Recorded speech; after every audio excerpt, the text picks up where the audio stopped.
Bem-vindos! Hoje a gente vai mergulhar num assunto que está ganhando bastante espaço no setor de saúde suplementar aqui no Brasil. O resseguro para as operadoras de planos de saúde. A nossa conversa vai ser guiada por um material bem interessante da ANS, a Agência Nacional de Saúde Suplementar. É um manual chamado Contratação de Resseguro por Operadoras de Planos de Saúde, que eles chamam de um novo instrumento de gestão financeira. A ideia aqui é desvendar o que é esse tal de resseguro, por que ele é interessante e, principalmente, como as regras mais novas, tipo aquela resolução CNSP 380 de 2020, abriram as portas para ele se tornar mais estratégico, né? Exatamente. Vamos explorar juntos esse mecanismo. Ele funciona assim, como uma camada extra de segurança, voluntária, claro, mas que agora as operadoras conseguem contratar de forma mais direta. É uma mudança importante, vai além da gestão de risco que a gente já conhecia. Ok, então vamos lá. Começando do começo mesmo. O manual fala que o resseguro é quase como um seguro do seguro. Essa analogia ajuda a entender? Ajuda, sim. É uma ótima forma de visualizar. Tecnicamente falando, é um contrato, né? A operadora do plano, que a gente chama de cedente, ela passa uma parte, ou às vezes até todo um risco financeiro específico, para uma outra empresa, a resseguradora, que é a cessionária. E para ter essa proteção, claro, a operadora paga um valor, o chamado prêmio de resseguro. Se aquele risco que foi coberto se concretizar, um sinistro grande, por exemplo, aí a resseguradora devolve o dinheiro para a operadora. Aí um ponto aqui que é fundamental, viu? Essa transferência de risco, ela é só econômica, não é jurídica. Hum, o que isso quer dizer na prática? Quer dizer que a operadora original continua sendo a única responsável por tudo na frente dos clientes, dos beneficiários e também da rede de hospitais, médicos, laboratórios. A resseguradora, ela paga a indenização direto para a operadora, entende? Não para o hospital ou para o paciente. A relação principal não muda. Entendido, muito claro. E se a gente pensar no cenário que a gente vive hoje, né? População envelhecendo, os custos médicos só subindo. Quais são as grandes vantagens disso para quem opera um plano de saúde? Olha, as vantagens são várias. A primeira, e talvez a mais óbvia, é conseguir espalhar melhor os riscos, pulverizar, como a gente diz. Isso ajuda demais a dar uma estabilidade para os resultados financeiros, sabe? Especialmente para aquelas operadoras que são menores ou mais focadas numa região só. Elas talvez não tenham tantos clientes assim para fazer aquela lei dos grandes números funcionar sozinha e suavizar tudo. Faz sentido. Ajuda a não ter aqueles sustos na conta no fim do mês, né? Exato. Suaviza esses picos de sinistralidade e, com isso, melhora a previsibilidade do caixa, do fluxo financeiro e, mais, aumenta até a capacidade da operadora de pegar novos contratos, talvez até maiores, ou aceitar riscos que antes ela não conseguiria. E, claro, pode liberar dinheiro, liquidez e otimizar o capital que ela precisa ter parado. E você mencionou algo sobre conhecimento também. Isso. Não dá para esquecer do know-how. As resseguradoras, muitas delas são gigantes globais, né? Elas trazem uma bagagem imensa de dados, de experiência, de técnicas de gestão de risco, de como precificar melhor e até mesmo ideias para programas de prevenção e promoção da saúde, que a operadora pode usar para melhorar a gestão da carteira dela. É uma parceria mesmo. E agora chegamos num ponto que, pelo que eu li no manual da ANS, parece ser o grande diferencial recente, os tais benefícios regulatórios. O que mudou aí, concretamente? Ah, esse ponto é chave. É o que realmente deu um empurrão nesse mercado. A ANS passou a reconhecer, assim, oficialmente, que o resseguro é uma ferramenta eficaz para diminuir os riscos da operadora. E como isso se traduz em regras? Se traduz em livro nas exigências de garantias financeiras. Sabe aquele dinheiro que a operadora tem que deixar aplicado como garantia? Sim, os ativos garantidores, as provisões técnicas. Exatamente. Então a ANS agora permite que a operadora tenha uma dispensa em parte dessa exigência, especificamente para cobrir os sinistros que foram ressegurados. Os valores que ela tem para receber da resseguradora, os créditos de resseguro, podem ser usados para diminuir essa necessidade de lastro. Interessante.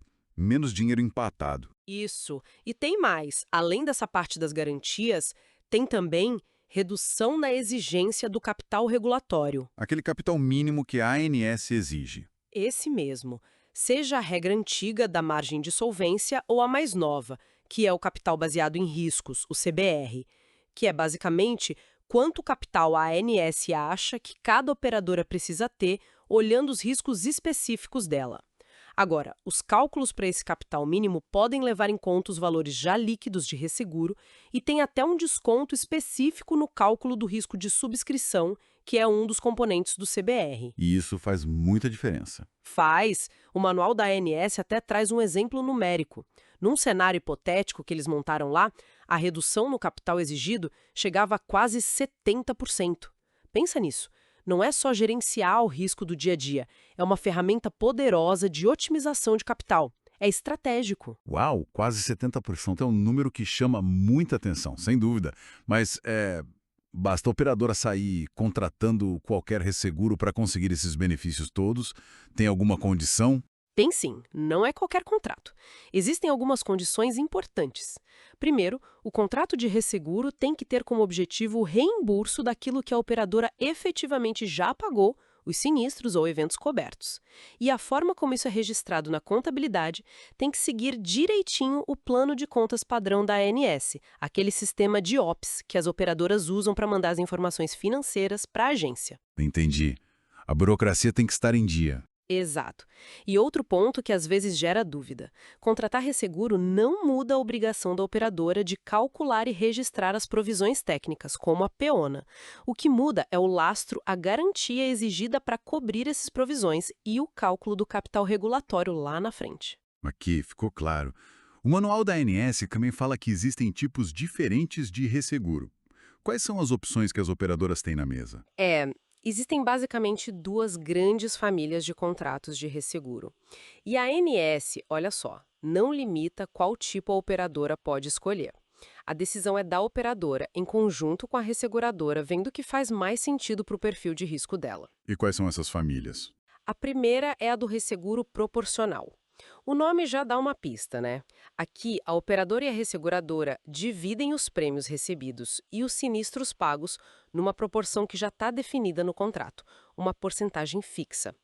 Os tipos mais comuns dentro dessa família são o cota-parte, onde a resseguradora pega uma porcentagem fixa de todos os riscos da carteira, e o excedente de responsabilidade, onde a resseguradora cobre só o valor que passar de um limite que a operadora decidiu reter para si em cada risco. Entendi. E a outra família? A outra família é o resseguro por objetivo. A outra é a do resseguro não proporcional. Aqui a lógica é diferente. A divisão do risco não é por uma porcentagem fixa, mas sim pelo tamanho do prejuízo do sinistro. A gente tem principalmente dois tipos aqui. Um é o excesso de risco, que muita gente conhece como stop loss. Esse protege a operadora se a sinistralidade total dela no ano passar de um certo nível, seja um percentual da receita ou um valor absoluto em reais. O outro é o excesso de danos, às vezes chamado de XL, Excess of Loss. Esse cobre aqueles sinistros individuais que são gigantescos, sabe? Aqueles casos médicos caríssimos que sozinhos podem estourar o orçamento. Ele cobre o valor do sinistro que ultrapassa um limite bem alto definido em contrato. E como a operadora escolhe entre um e outro? Proporcional, não proporcional, stop loss, excesso de danos? Depende muito do que ela quer proteger mais, sabe? Se a preocupação maior é com a frequência alta de sinistros, talvez um proporcional faça sentido. Se o medo é de um ou dois eventos catastróficos, talvez um excesso de danos seja melhor. Ou se a preocupação é o resultado geral do ano, aí o stop loss entra bem. É uma análise caso a caso. Então, para a gente ir amarrando as pontas, o resseguro surge não só como uma rede de segurança, mas como uma ferramenta bem estratégica mesmo. Permite gerenciar riscos de forma mais sofisticada e, o que parece ser crucial agora, otimizar o uso do capital. Isso pode trazer mais estabilidade, mais fôlego, né? Exatamente, é uma proteção contra aqueles solavancos financeiros mais fortes, contra eventos que podem desestabilizar muito uma operadora. E num mercado tão competitivo e cheio de desafios como o nosso de saúde suplementar, ter essa segurança adicional pode ser fundamental para a saúde financeira da empresa e para a capacidade dela de continuar no jogo, de competir. Perfeito. Bom, acho que demos uma boa passada geral pelo tema. Fica então uma reflexão final para o nosso ouvinte, né? Pensando nesse cenário todo, com essas novas regras facilitando e incentivando o uso do resseguro, Como será que essa adoção mais ampla e mais estratégica vai acabar redesenhando a competição e, quem sabe, até a capacidade de inovar aqui no setor de saúde suplementar brasileiro nos próximos anos? É algo para a gente ficar de olho, com certeza.